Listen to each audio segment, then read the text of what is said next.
presentar una serie de antecedentes relacionados con el contenido, las implicancias del informe de Contraloría sobre principales resultados de fiscalización del 2024, ¿cierto? Como sabemos, este informe fue dado a conocer hace unos días atrás, ha generado mucho revuelo, una serie de muchos planteamientos y está programada una sesión de la Cámara de Diputados para discutir sus contenidos la próxima semana. Vamos a adelantar algunos antecedentes, particularmente en mi caso no voy a estar en Chile en ese día, así que parte de lo que se presentará en aquel momento lo vamos a anticipar ahora. Entonces, lo primero es tener claro en qué consiste el informe de Contraloría. Creo que con el correr de los días ha ido quedando claro de que no es un informe que sea un nuevo ejercicio de fiscalización, sino que se trata de un recuento de los principales resultados de las acciones de fiscalización de la Contraloría General de la República en el ejercicio de su función fiscalizadora ex post durante el año 2024.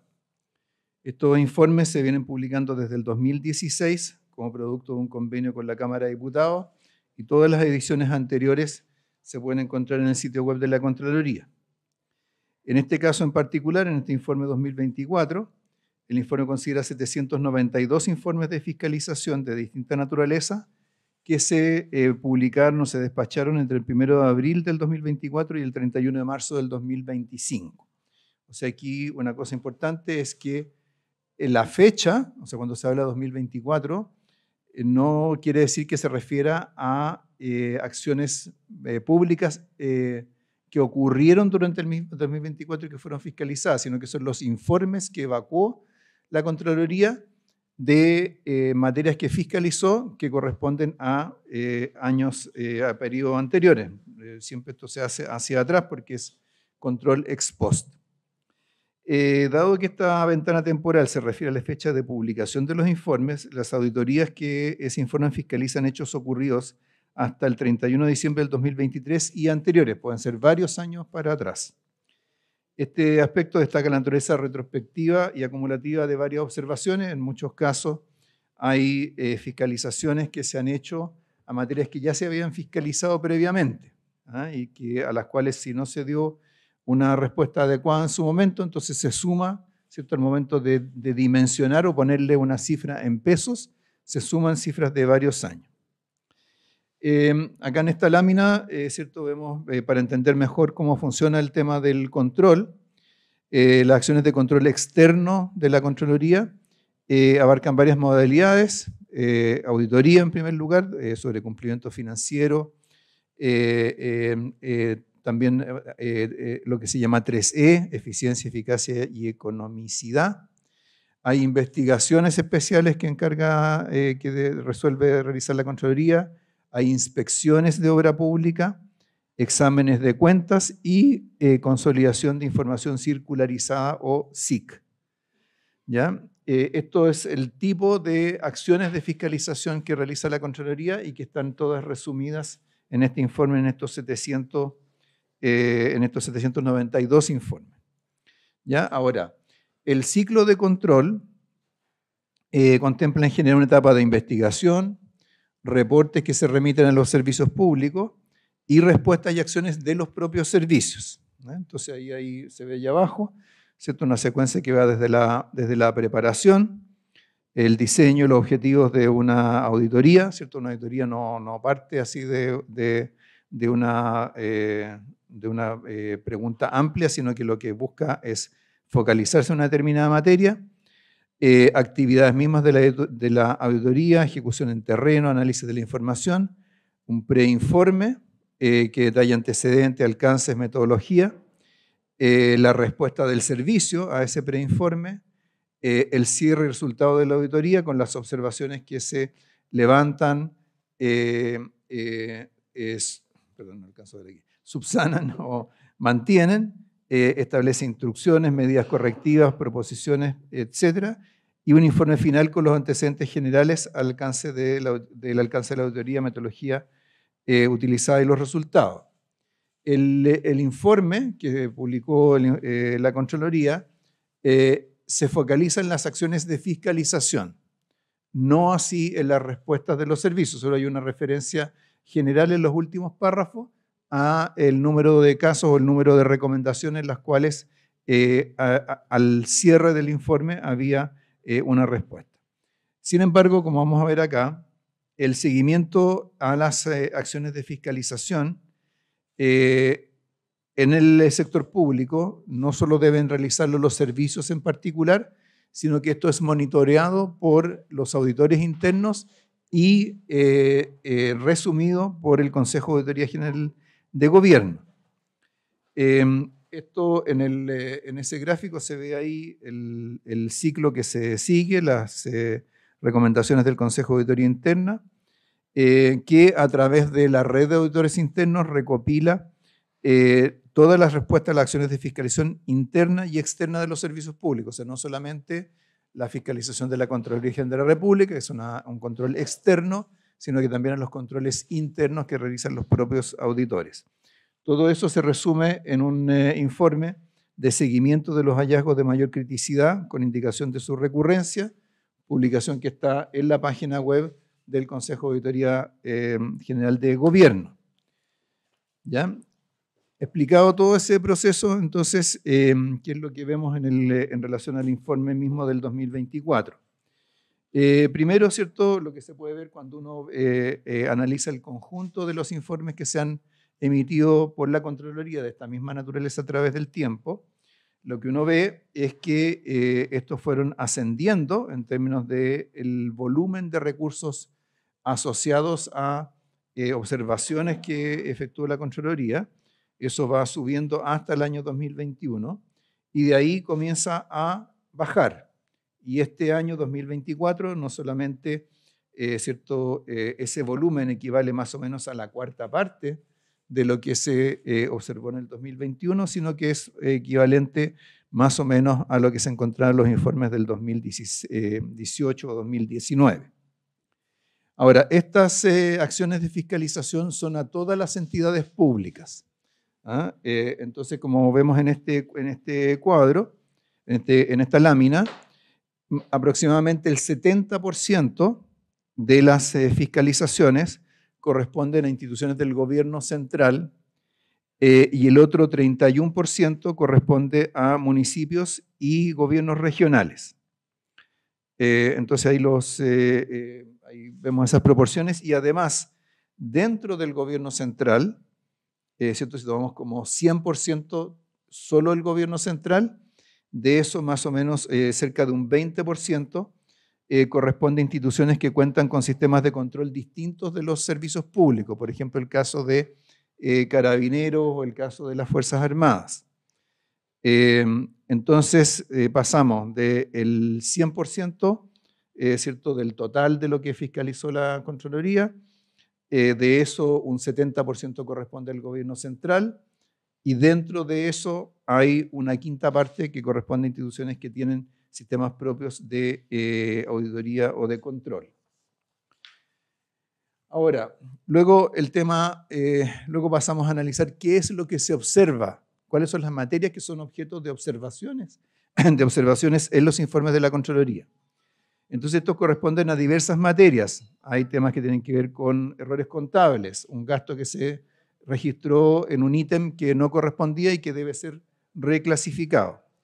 Garantías vencidas, por ejemplo, o falencia en el cumplimiento de contratos, que tiene que ver con incumplimiento de los proveedores del Estado que han sido objeto de alguna observación por la Contraloría, por ejemplo, porque se demoró el cobro de una boleta de garantía, o porque hay alguna acción de cobranza que no se realizó, o alguna acción de control sobre ese proveedor. Ahí en el cuadro que está acá se explica cada uno de estos, ¿cierto? El incumplimiento de normas contables o presupuestarias se refiere a sobreestimación o subestimación de ingresos o gastos, errores contables, es decir, de clasificación, falta de análisis de cuentas o un devengado que no se cumplió. La falencia en el cumplimiento de contratos, modificaciones no justificadas a contratos, incumplimientos contractuales, falta de supervisión o garantías vencidas o no presentadas. Y después hay deficiencias en la rendición de cuentas, o sea, falta de control o rendiciones incompletas, deficiencia en el manejo de fondos por saldos no acreditados incumplimientos asociados a ingresos, por ejemplo, multas no cursadas, deficiencia en el proceso de adquisiciones, por ejemplo, contrataciones directas que no se fundamentaron oportunamente, gastos improcedentes o sin respaldo, pago en exceso, desembolsos duplicados, y otros resultados transversales como entrega irregular de beneficios, asignaciones sin fundamento, etc. Ahora, cuando vemos este cuadro, lo que vemos, ¿cierto?, es que más de la mitad corresponde, o casi la mitad, un 46%, corresponde a las dos primeras categorías: incumplimiento o algún error de carácter contable o falencia en el cumplimiento de contratos por parte asociados a los proveedores del Estado.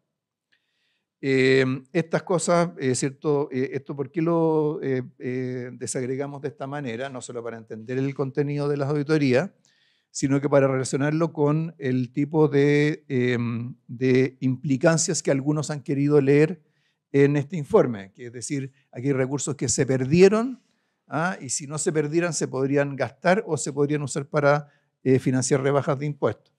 Pero en la gran mayoría de estos casos no hay recursos que se hayan perdido. Hay alguna cosa que no se hizo bien, que la Contraloría dimensiona eso en pesos y lo suma y hace una recomendación o hace o entrega una instrucción respecto de qué hacer al respecto. Entonces, ¿cuáles son las situaciones en las cuales hay, es cierto, el tema de necesidad de restitución de recursos es más relevante? Es en el 2,6% del total observado, o sea, del billón y medio de pesos, ¿cierto? Un 2,6% corresponde a casos en los cuales hay reparo, acreditación de recursos o restitución de recursos por parte de los servicios, ¿ya? O sea, en este caso, ¿cierto? Si vemos el cuadro que está ahí, los reparos son 27.000 millones de pesos, 10.000 millones de pesos de acreditación de ingresos o gastos y 1.700 millones de pesos de solicitudes de restitución.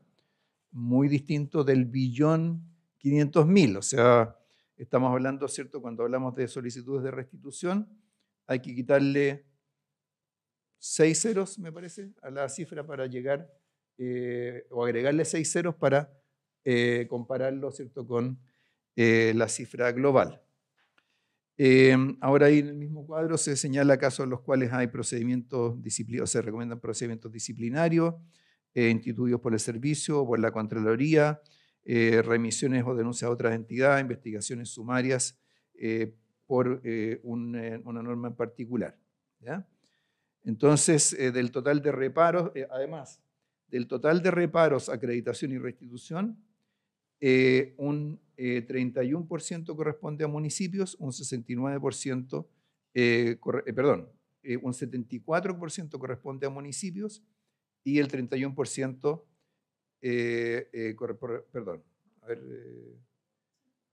31% a municipios y el 70 y tanto por ciento corresponde a restituciones, eso, ¿ya? Eso. Ya, ahora, cuando uno ya quiere ver el tipo de situaciones que aquí se observan, para entender la naturaleza de estos informes, vemos, por ejemplo, acá hay algunos ejemplos, por supuesto, entre 700 y tantos casos hay una infinidad de casos distintos, pero por ejemplo aquí se menciona una auditoría a aportes que componen el Fondo de Ahorro Habitacional a cargo de la Dirección de Bienestar de Carabineros de Chile. Esta auditoría se refirió a los años 2020 y 2021 y señaló que faltaba acreditación de conceptos y montos pormenorizados que componen los ahorros individuales de cada socio, que según el sistema ascendían a 131.000 millones de pesos, ¿ya? Y que son fondos privados de los funcionarios. Pero en este caso, ¿cierto?, lo que se hace en este informe es que esos montos son los que se van sumando para llegar a esas cifras de carácter global. Después hay otro caso, una fiscalización del nivel de implementación y uso de proyectos de desarrollo de software para sistemas de registro de matrimonios y acuerdos de unión civil, deudores de pensiones de alimentos, multas de tránsito no pagadas, adquisición de servicios para la construcción y operación de la nueva plataforma tecnológica, todo esto en el registro civil. Y aquí lo que se señala es que no se acreditó la implementación de los proyectos relacionados con la ley de matrimonio igualitario, la solicitud de copias de partidas de nacimiento por Internet y el desarrollo de motor de agendamiento, efectuándose pagos entre el 2020 y 2023 por un total de 7.500 millones de pesos. Entonces, en ese caso, los 7.500 millones de pesos se suman dentro, o están incluidos dentro de ese total de 1.500.000 millones de pesos. En estos dos casos, son dos ejemplos en los cuales no hay una pérdida de recursos, pero hay situaciones que no están adecuadamente documentadas o que no se cuenta o no se ha acreditado la implementación de un determinado proyecto. Entonces, ¿qué es lo que tiene que hacer el servicio que recibe estos informes? En el caso, ¿cierto?, por ejemplo, de Carabineros, ¿cierto?, corresponde que se requiera la información y se acredite, ¿cierto?, los ahorros individuales de los carabineros en este fondo de vivienda. En el caso del informe del registro civil, ¿cierto?, correspondería que se acreditara si se implementaron esos proyectos, cómo se implementaron, si fue de acuerdo a las normas con las que se habían programado. Ahora la directora va a explicar qué es lo que se hace con estos hallazgos. O sea, la respuesta que estoy dando acá a estos dos ejemplos es lo que debería ser la respuesta. Ahora vamos a ver qué es lo que efectivamente han sido las respuestas a estos hallazgos de auditoría. Bueno, continuando con la presentación, y tal como comentó el ministro al principio, estos hallazgos van siendo seguidos por el Consejo de Auditoría Interna General de Gobierno, por el CAIG, que pertenece a la SECPRES, pero que también desde el Ministerio de Hacienda, tanto la subsecretaria como la Dirección de Presupuesto participan en el Consejo. Así también auditores expertos independientes. Entonces, desde el CAIG se hace a principio de la administración se determinan objetivos gubernamentales de seguimiento. Esos objetivos gubernamentales, en el caso de esta administración, son 6 objetivos gubernamentales y en particular el objetivo número 4, que era también el que presentaba el ministro al principio, se encarga de hacer seguimiento de los hallazgos tanto de las auditorías internas de los ministerios y los servicios como a los hallazgos de Contraloría se hacen seguimientos periódicamente. Entonces, en el caso, y además también se dividen los hallazgos entre recurrentes, no recurrentes, es decir, hay algunas auditorías antiguas, pero que esos hallazgos siguen siendo visibles en el tiempo, y otros que también se clasifican según su criticidad, porque obviamente uno quiere enfocarse también en los que tienen mayor complejidad, que son más críticos para la buena administración financiera del Estado, y se clasifican en alta, mediana y baja criticidad. Entonces, en el caso de lo que hace el CAIG, es que en el al cierre del año 2024, habían 1.171 hallazgos críticos recurrentes de alta, mediana criticidad.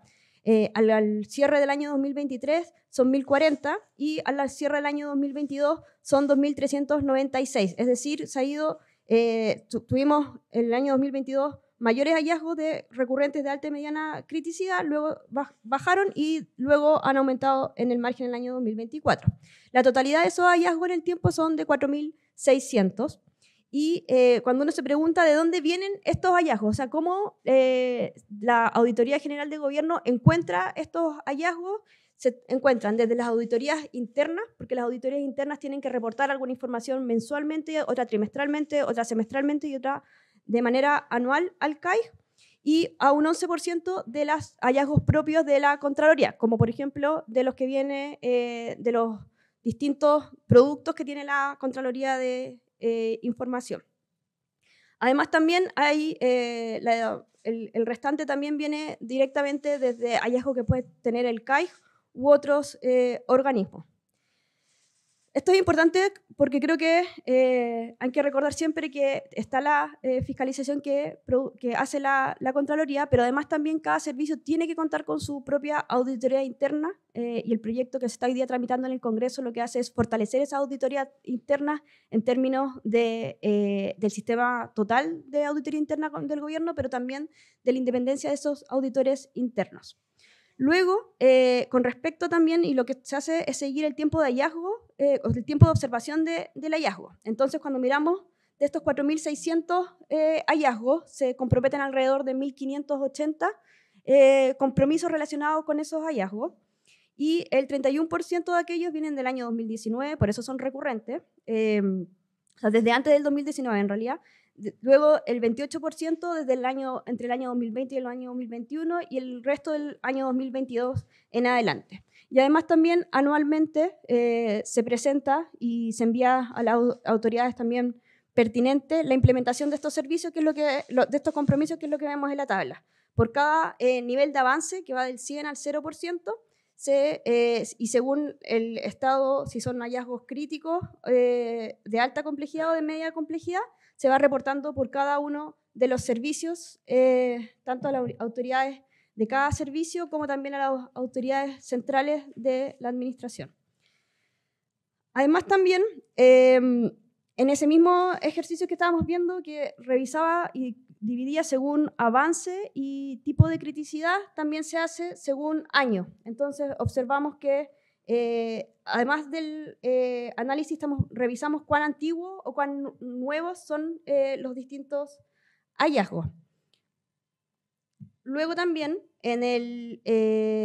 tenemos la información sobre los hallazgos que no son recurrentes, o sea que aparecen por primera vez en una auditoría interna o en un control de la Contraloría General de la República. Esos también hoy día son del orden de los cuales se hace seguimiento, son del orden de los 13.500, y también de esos 13.500, 69 corresponden a hallazgos propios de las auditorías internas, un 26% de la CGR, y el resto son otros o no informados.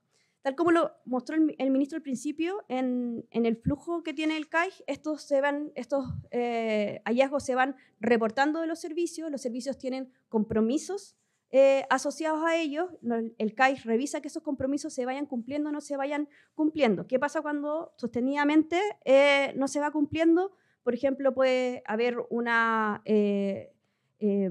fiscalización más aguda de parte del CAIG a aquel servicio. A veces también el CAIG revisa las definiciones de fondo que puede tener o las complejidades de fondo que puede tener un servicio, puede ser o falta de recursos o hay alguna tecnología específica que le falta. Además se acompaña por capacitaciones, documentos técnicos que orientan este quehacer. El CAIG, si mal no recuerdo, ha emitido más de 10 documentos técnicos de orientación y lineamientos para ayudar a los auditores internos en este tipo de situaciones, además también de fortalecer la red interna de cada uno de los auditores, como hay auditores por servicio, además también hay auditores ministeriales, y esos también están encargados de acompañar, orientar y velar por que se vayan cumpliendo y se vayan subsanando estos hallazgos. Pero eso era para también ilustrar qué es lo que se hace con los hallazgos, cómo se clasifican, cuál es la periodicidad de seguimiento de estos hallazgos y también cómo el sistema de auditoría interna, que por supuesto queremos fortalecer, ayuda a subsanar estos hallazgos. Bueno, todo lo anterior, ¿cierto?, nos debería indicar que la idea de que hay una situación de descontrol en la administración pública no es correcta. Otra cosa es que pueda ser mejorable los mecanismos de control.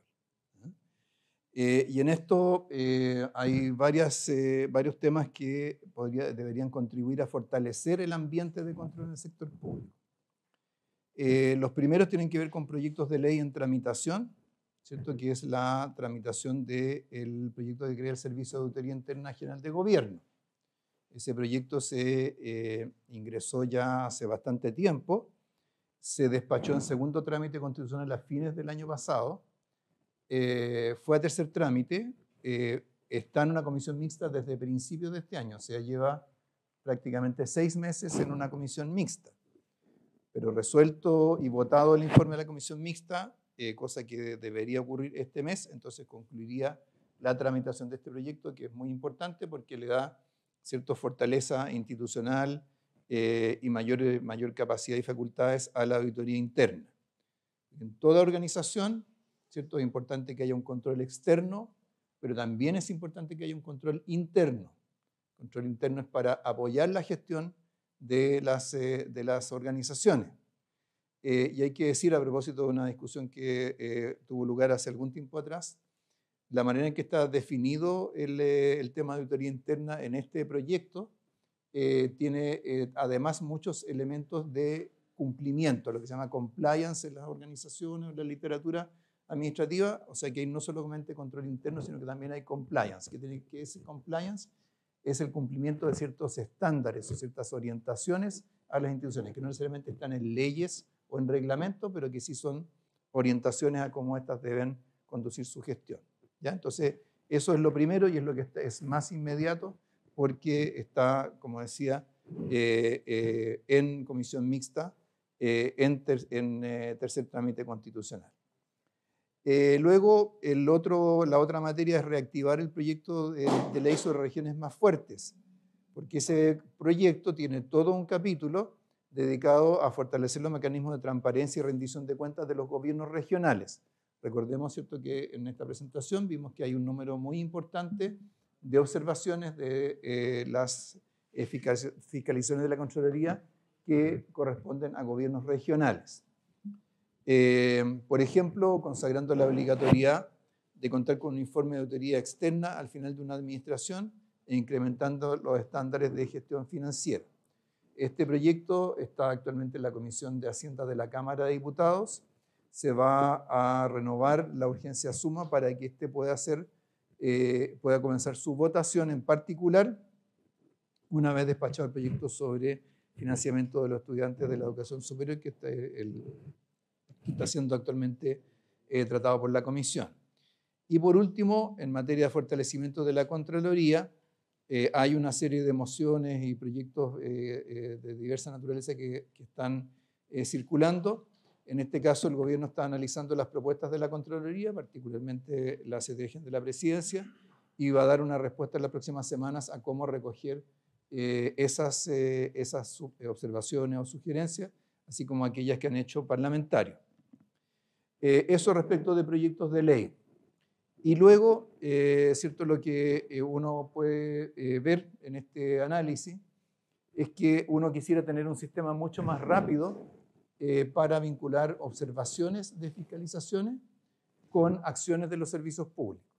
O sea, de hecho, el que nos hayamos demorado hasta el día jueves para poder completar ese análisis muestra que ¿cierto?, esa relación hoy día no está implementada de una manera que permita cruzar rápidamente esa información. Entonces, en esto nos parece que una tarea prioritaria para el SAIC, ya ¿cierto?, una vez aprobada la ley que está actualmente en discusión, debería ser, por un lado, desarrollar una plataforma digital que permita relacionar recomendaciones y observaciones de autoridades internas y externas con las respuestas de cada servicio. En segundo lugar, desarrollar un sistema dentro de los programas de mejoramiento de gestión para monitorear, informar y medir el desempeño de cada servicio en la respuesta a las observaciones de fiscalización. Y por último, incorporar la diligencia en la respuesta a acciones de fiscalización como parte de los convenios de desempeño de los jefes de los servicios públicos. De esta manera podemos asegurar, ¿cierto?, que haya una respuesta, no solamente una respuesta más ágil y rápida, sino que también sea algo que podamos constatar a través de una plataforma que permita acceder a esa información. Dicho eso, quedamos disponibles para sus consultas. Sí. Ministro, por acá. Quiero hacer referencia a un viejo periodista que antiguamente tenía Calarruca y quería como bajar un poquito toda esta explicación, que la verdad que es muy técnica en términos de cómo se da, y cómo explicarle a la señora Juanita, en definitiva, cómo es posible de que, en definitiva, que Contraloría señale de que hay alrededor de 1.500 millones de dólares, en definitiva, que son cuestionados, y que finalmente usted nos termine diciendo que de esos 1.500 millones solamente son 17,5 millones de dólares los cuales se podrían haber perdido. Es decir, ¿cómo podemos bajar y decirle a esa persona de que un organismo de control advierte que en definitiva es mucha cantidad y que finalmente no es tanta la cantidad como dice Contraloría? Ese en primer término, después quiero hacer otro. Sí, o sea, lo que busca la Contraloría es tener una manera de poder sumar con una única unidad todos los resultados de todas las fiscalizaciones que hace. Entonces, la manera en que lo hace es asignándole, o sea, tomando el monto de un gasto, un programa o qué sé yo, que fue objeto de una observación y eso lo suma. Eso significa que el 1.500.000 millones de pesos no son recursos perdidos, sino que son recursos que han sido objeto de observaciones en las fiscalizaciones de la Contraloría.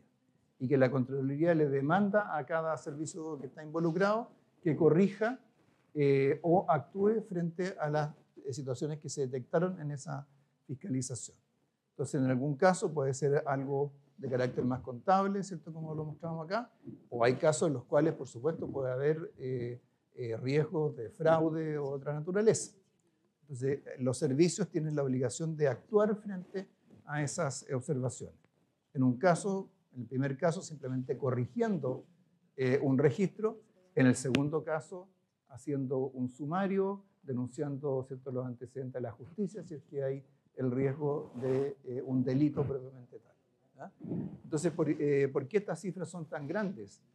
Porque la administración pública es muy grande, hay muchas instituciones y la acción de la Contraloría se desarrolla en base a cientos de auditorías, investigaciones, revisiones contables, etc.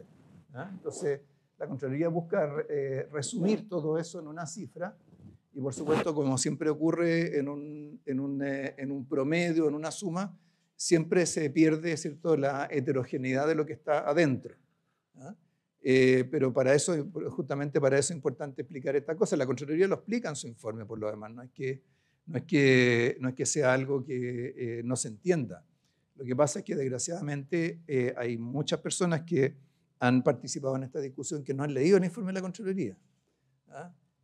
Y menos han mirado los informes anteriores o los del CAI, que son los que resumen las respuestas de los servicios públicos a las observaciones de la Contraloría. Entonces, por eso es importante que tengamos una discusión bien informada. Con esto estamos tratando de contribuir a eso. Y como veíamos al final, hay algunas otras cosas que se pueden hacer hacia adelante para mejorar la calidad de esa información y que se entienda con mayor facilidad.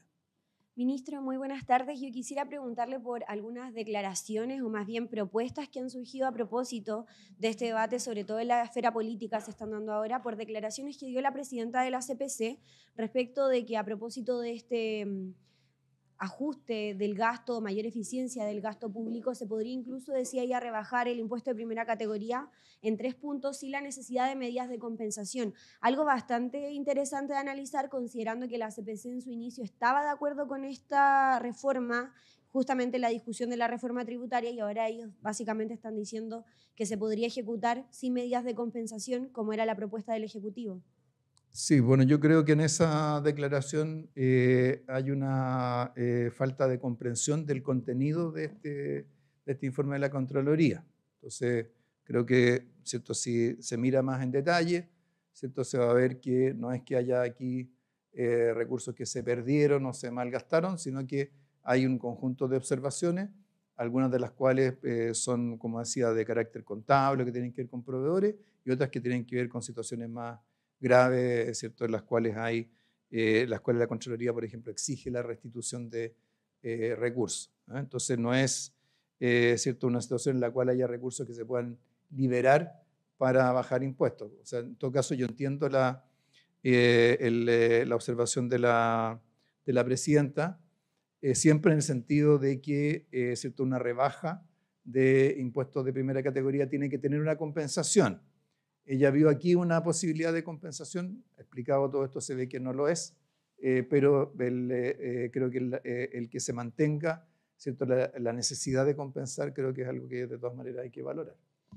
Hola, ministro, buenos días. Quería consultarlo, llevarlo al tema del caso de licencias médicas, saber en qué se está ahora, la cantidad de sumarios que finalmente se instruyeron, cuántos ya se han cerrado en el fondo, cuántos tienen resultados, cuántas personas han sido ya separadas de sus cargos, destituidas, cuál es el resultado de las investigaciones, y también en otro tema consultarlo sobre este proyecto que va a enviar que limita el pago de contribuciones de adultos mayores de menos recursos al 5% de los ingresos. También hay críticas de la oposición al respecto, eliminar por una parte eso, dicen, eliminar las contribuciones a la primera vivienda, por ejemplo.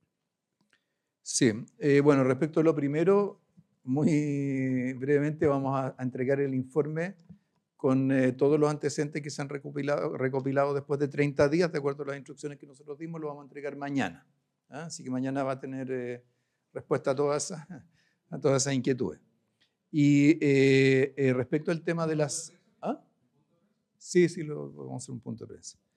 Y respecto al tema de las contribuciones, hay una propuesta del Ejecutivo que va a formar parte del proyecto de reforma de impuesto a la renta en lo referido a pymes, que tiene que ver con perfeccionar y ampliar el beneficio que actualmente ya existe para los adultos mayores, de tal manera de que este no dependa o no varíe cuando hay ciertos reavalúos de contribuciones, porque esa es una situación que se da en la actualidad, y que haya, cierto, para los adultos mayores del 60% más pobre de la población, un tope a las contribuciones que pagan. Ahora, por supuesto, hay otras propuestas que circulan, ¿cierto? Que incluye entre las cuales está aquella que incluye la eliminación o la exención del impuesto territorial para las primeras viviendas. ¿Ah? Dado que esto todavía está en discusión, es más bien algo que viene de los partidos y no lo he planteado, hasta donde entiendo, no es un planteamiento de un candidato o candidata, voy a comentarlo brevemente, ¿ah? Porque este es un tema que ya se planteó en la discusión del proyecto de nueva constitución del Consejo Constitucional. Entonces, lo que hay que decir respecto de esto es, primero, que el monto de recursos que está involucrado en las contribuciones de bienes raíces con fines habitacionales, enfatizo habitacionales, ¿cierto? Porque hay bienes raíces agrícolas, en fin, hay de otras, o comerciales de otra naturaleza, ¿cierto? Son más o menos 800 millones de dólares al año, ¿ya? Esos 800 millones de dólares al año se van íntegramente a formar parte de los ingresos de las municipalidades. Y para el conjunto de municipalidades, en promedio, representa un 15% de sus ingresos propios, ¿ya? Ahora, de esa recaudación, 45% proviene de las comunas del barrio Alto de Santiago, o sea, Las Condes, Vitacura, Barnechea, Providencia y La Reina, ¿ya? Ahora, si uno analiza el número de propiedades afectadas al impuesto territorial en esas comunas y los giros de las contribuciones, lo que uno ve es que en el caso, o sea, ¿qué es lo que significaría la exención de contribuciones? Significaría, en el caso de la comuna de Lo Barnechea, significaría un beneficio de 3,3 millones de pesos por vivienda para 28.000 propiedades afectadas a impuesto territorial en esa comuna. Evidentemente, las propiedades que están afectadas a impuesto territorial, dado que hay un mínimo exento, en esa comuna no son las del Cerro 18, sino que son las de la dehesa. 3,3 millones de pesos de beneficio anual, ¿ya? En el caso de la comuna de Vitacura, se trataría, el promedio de beneficio sería de 2,2 millones de pesos al año, ¿ya? Nuevamente, ¿cierto? Las viviendas afectadas a impuesto territorial en Vitacura son las propiedades también de mayor valor, ¿cierto? ¿No? Las casas más antiguas ¿cierto? De la antigua Villa El Dorado, cosas por el estilo. En el caso de Las Condes, el beneficio sería del orden de los 1.200.000 pesos al año, pero para un número mucho más grande de viviendas, porque la comuna de Las Condes es mucho más grande. Entonces, en el caso de la comuna de Las Condes habría 133 millones, 1.000 millones de pesos de beneficio para habitantes de esa comuna que están afectos a contribuciones. Todo esto tiene que ver con el hecho de que las contribuciones tienen un tramo exento, ¿ah? Y además las contribuciones se calculan sobre la base de un avalúo, que es una fracción del valor comercial de una propiedad.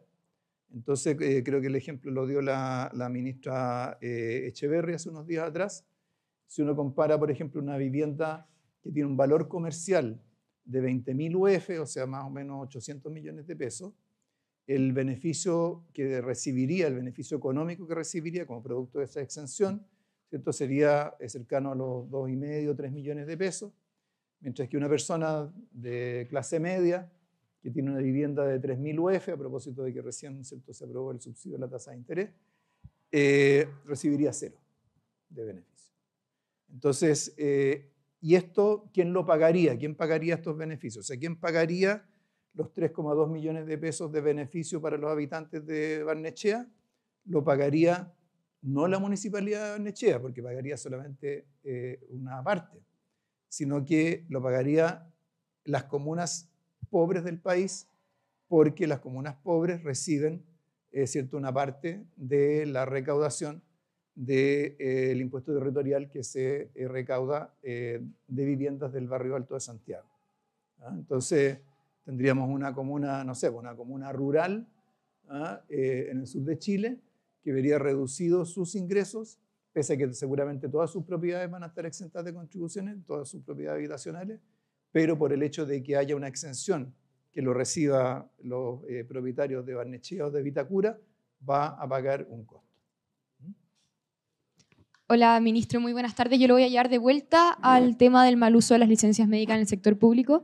¿Qué respuesta se le puede dar a los alcaldes que están exigiendo modificar el sistema de las licencias médicas, sobre todo por el gasto que supone para sus municipalidades el mal uso de estas? ¿Y se está trabajando quizás en una modificación del sistema? ¿Qué se le responde al final a estos alcaldes? Sí, está comprometido un proyecto de modificación de reforma paramétrica del subsidio por incapacidad laboral, que se suma a la ley que ya se aprobó de control de los grandes emisores de licencias. Ahora, eso no exime a los alcaldes de hacer sus propios controles. O sea, acá yo creo que todos tienen una responsabilidad que asumir. Me parece que me parece un mal principio, una mala aproximación, ¿cierto?, que frente a una situación que uno tiene en su propia institución, de la cual está a cargo, ¿cierto?, díganos que tiene que ser otro el que me tiene que resolver el problema. Y por supuesto tenemos que ver cómo se están realizando los sumarios administrativos en esas municipalidades. Nosotros, el informe que vamos a entregar mañana es un informe que está referido al gobierno central, que sobre el cual tenemos intuición, obviamente no en el caso de las municipalidades que son autónomas. Ministro, muy buenas tardes. Quería preguntarle por una declaración que dio el día de ayer en Radio Duna el exministro de Salud, Jaime Mañalich, que apuntó a que en el primer mes, desde que se emitió el ASIC 9 respecto a los viajes con licencias médicas, disminuyó el gasto fiscal en este ítem en un 30%. ¿Esta cifra es verídica? Y si es que el Ministerio de Hacienda también se maneja alguna cifra respecto a el efecto que ha tenido en el gasto fiscal en las licencias en este último mes los informes de Contraloría en la materia. Sí, lo que ha detectado la Superintendencia de Seguridad Social es que el número de licencias se ha reducido aproximadamente en un 15%. ¿Ya? Otra cosa es el gasto mismo. ¿Ya? Probablemente lo que está haciendo el exministro Mañalich probablemente está haciendo algún cálculo respecto de lo que podría significar en términos de lo que podría implicar en términos de pago de suplencias y reemplazos, cosas de ese tipo, que por supuesto todavía es un poco temprano para evaluarlo, pero sí se nota una baja importante en el uso de licencias para el conjunto del sistema, y eso por supuesto que es algo positivo porque, como hemos visto, el gasto en licencias y el número de licencias está muy lejos de los niveles previos a la pandemia, está considerablemente por arriba de esa situación, así que hay todavía un espacio importante que normalizar, racionalizar y controlar. Ministro, ¿cómo está? Buen día. Quiero preguntarle por el alza de los 70 pesos en el precio de la parafina. Si hay recursos en el FEP, ¿qué pasó con el mecanismo? ¿Cuál es la explicación del alza? Y hay expertos que dicen que en las próximas semanas podría bajar. Pero a propósito de lo que pasó esta semana en particular, ¿llegará tarde el mecanismo? ¿Qué es lo que se podría haber hecho y que no funcionó en esta oportunidad? Sí, el mecanismo empieza a operar una vez que se gatilla un incremento de precios, así que ya para la próxima semana, en la medida que se ratifiquen precios en estos niveles, ya va a estar operativo porque los recursos ya están. Pero ¿cuál es la explicación en definitiva? ¿Por qué hay un alza esta semana? ¿Por qué subió 70 pesos? ¿Por qué fue tan brusco? O sea, lo que ocurre, a ver, lo que pasa es que los precios, lo que hace operar los mecanismos de estabilización es el precio doméstico de los combustibles, que es distinto, ¿cierto?, del precio del petróleo a nivel internacional. El precio del petróleo a nivel internacional sabemos que subió, pero en los movimientos del precio del petróleo, en torno a los movimientos del precio del petróleo, los combustibles específicos, la gasolina, el querosén, el gas, tienen movimientos distintos, porque tienen que son industrias específicas cada una de ellas. En el caso de la parafina estaba significativamente por debajo del precio límite que se estableció en la ley, producto de lo que se concordó con la Central Unitaria de Trabajadores. Entonces, parte del incremento estaba todavía dentro de los límites que allí se acordaron, y lo que está por sobre ya desde la próxima semana debería compensarse en la medida que se mantengan precios de esta naturaleza. Porque claro, uno se queda con la bajada de que no iba a subir más de 1.050 pesos y en varias gasolineras hoy día la gente lo va a encontrar bastante más que eso. Claro, el precio que se toma en la ley es, si mal no recuerdo, es el precio al por mayor en la región metropolitana. ¿Sí? Ministro, con respecto a ese mismo tema, yo quería preguntarle si es que hay algún tipo de medidas o tienen pensado algún tipo de convenio, ayuda para las personas, pensando en que justo estamos en pleno invierno y las personas se les complica un poco comprar parafina. Y lo mismo también preguntarle por los combustibles, que también incrementan un alza el día de hoy. Sí, bueno, en el caso de la parafina ya está establecido el mecanismo de compensación con un precio límite, así que en eso no hay mayor acción que tomar que hacer funcionar lo que está comprometido. Y en el caso de las gasolinas, también está operando el mecanismo de estabilización después de varios meses en los cuales tuvimos bajas. Ahora, como hemos visto, hay mucha volatilidad en los precios internacionales, bastante menos en el dólar, pese a que en otros periodos eso fue la causa de volatilidad. Así que ya para en 3 semanas más, ya la situación puede haber cambiado bastante para el caso de la gasolina. En el caso del queroseno, en cambio, se va ajustando cada semana, así que ahí el ajuste es mucho más rápido que lo que le explicaba a su colega. Ministro, dos preguntas para terminar. Pero ¿cómo sabe que usted termina? Porque pregunté y ya no hay nadie más. Ya. Por eso. No, en primer lugar, como que hay gente que me dice la última foto. Y yo digo, pero ¿cómo sabe que hacer la última foto? Bueno, yo sé porque ya averigüé, ya pregunté. No, ministro, hay una propuesta de la UDI básicamente de eliminar las contribuciones para la primera vivienda. Si uno empieza a investigar para ver cuál es el impacto para el fisco en la eliminación de contribuciones por primera vivienda, se encuentra que no existe ese dato para saber cuánto se paga por contribución en primera vivienda. Entonces mi pregunta es, ¿se puede calcular el costo fiscal de una propuesta como esta? Y en definitiva, ¿cómo se hace en tiempo electoral propuestas sin saber el impacto real que existe en esta materia? Eso es uno. Segundo, me imagino que va a ir a votar el domingo, ¿ya? Sí, por supuesto. Y en este aspecto, ¿cuándo viaja? ¿El lunes va a estar en Chile o va a estar fuera de Chile? Es decir, ¿y cuándo vuelve? Para saber básicamente qué pasa con la definición del próximo ministro de Hacienda en términos de la siguiente semana. ¿Del próximo ministro de Hacienda? ¿Usted ya tiene un candidato? No, sí, por supuesto que voy a ir a votar. Y el lunes salgo de viaje para participar en la Conferencia de Financiamiento para el Desarrollo. Y voy a estar de vuelta, me parece que el viernes en la mañana. Y respecto de la otra pregunta, a ver, primero tengamos claro de que, nuevamente, nunca está de más enfatizarlo, acá no hay costo fiscal porque la recaudación de las contribuciones es de beneficio municipal, ¿ya? O sea, en esto, ¿cierto? El fisco no es parte involucrada, pero por supuesto que como responsables de la legislación, ¿cierto? Tendremos que ponderar, ¿cierto? Cualquier propuesta de modificación del impuesto territorial como ha ocurrido a través del tiempo. Y en cuanto al costo que tendría para las municipalidades, yo creo que en esto hay que ser realistas. Vivimos en un país en el cual, ¿cierto? Hay mucha gente que elude impuestos y mientras más facilidades se le dan, más fácil es hacerlo. Distinguir entre la primera vivienda, o sea, la vivienda donde vive la persona, versus una segunda vivienda, que es una vivienda de vacaciones, etc. Claro, hoy día, ¿cierto? En la fotografía seguramente vamos a poder distinguir esas dos cosas. Pero una vez que hay un beneficio tributario de esa magnitud, es muy fácil dentro de una familia dividir la titularidad de las propiedades entre sus distintos integrantes. Es una norma muy fácil de eludir. Entonces, para todos los efectos prácticos podemos suponer que el costo es todo el impuesto territorial que se paga por propiedades habitacionales.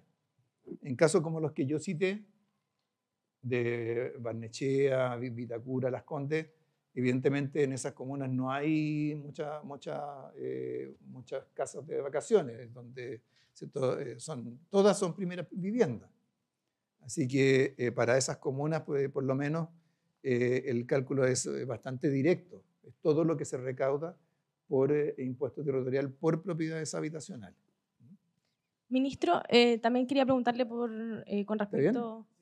Ya. Con respecto a las contribuciones... ¿Vio que no era el último? No era el último, claro. Quería preguntarle cuándo tienen pensado presentar este proyecto y si es que hay alguna estimación de cuántos adultos mayores se podrían ver beneficiados. Sí, esto lo vamos a presentar en unos 10 días más, junto con otros 2 proyectos pro crecimiento, porque el proyecto de reforma de impuesto a la renta pro pyme es justamente para estimular un sector importante de nuestra economía, como son las empresas de menor tamaño. Y lo vamos a presentar junto, pero no revuelto, con el proyecto de Fast Track para proyectos de inversión de descarbonización y un proyecto para estimular el desarrollo de la industria del hidrógeno verde. Esos 3 proyectos los vamos a presentar conjuntamente o simultáneamente.